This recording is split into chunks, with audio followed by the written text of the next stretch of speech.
My name is Daniel Maas. I'm Deputy Director in charge of Research and Evaluation at Ofsted. And what I was talking about today is our new education inspection framework, the role, the centrality of curriculum in that, and what we think that means for able learners. So we decided to review our existing curriculum because we felt that over time a number of unintended consequences had emerged from the way we were working to date.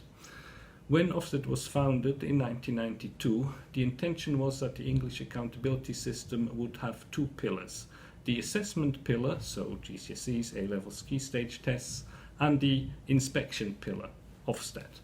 And they were supposed to be separate, so Ofsted was supposed to look much more at processes. Over time, what has happened is that we have started to look more and more at data and progress. And that has made the two pillars grow together, which of course has pushed accountability very much in one particular direction.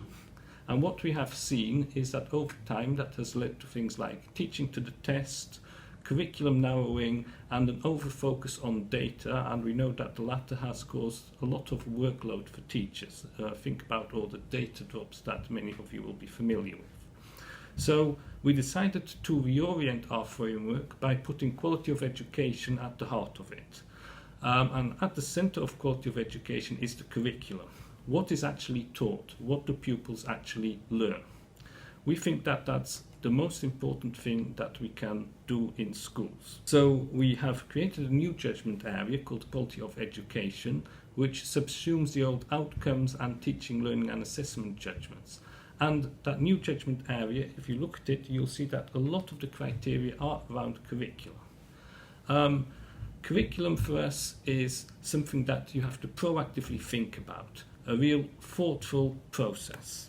Curriculum is something that is concrete. It's not just a set of abstract vision statements, and is about a sequence. So what do we need to know, what do we need to be able to do, what do we need to understand to move to the next step in our education? So what are the building blocks I need in year 3 in a subject so I can progress to that further and build on that in years 4 and 5. That's really central to what we are doing.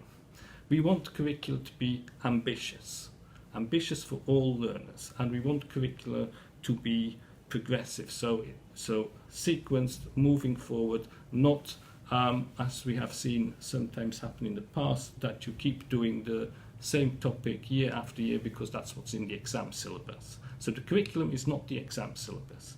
The curriculum is also not just the subjects taught. It's about the content of those subjects and being thoughtful about what that is. Why do we think that has potential benefits to able learners? Partly because of our focus on high expectations. So we expect that schools have high expectations for all learners, not least the most able, and not least the most able who come from the most disadvantaged communities. We want everybody to have access to a rich and broad curriculum. We want that curriculum to be challenging, again, challenging for all learners across the board. Obviously, we don't advocate a particular curriculum model. There are different ways in which schools can develop these high quality curricula. We are also not saying that every school should develop its own bespoke curriculum for every subject. That would not be realistic. Being thoughtful about curriculum can mean thinking carefully about which existing curriculum model or which existing curriculum materials would be helpful to us as a school. But ambition is important, so we want to be able to make sure that we stretch all pupils, that we give them access to as broad a curriculum as possible for as long as possible.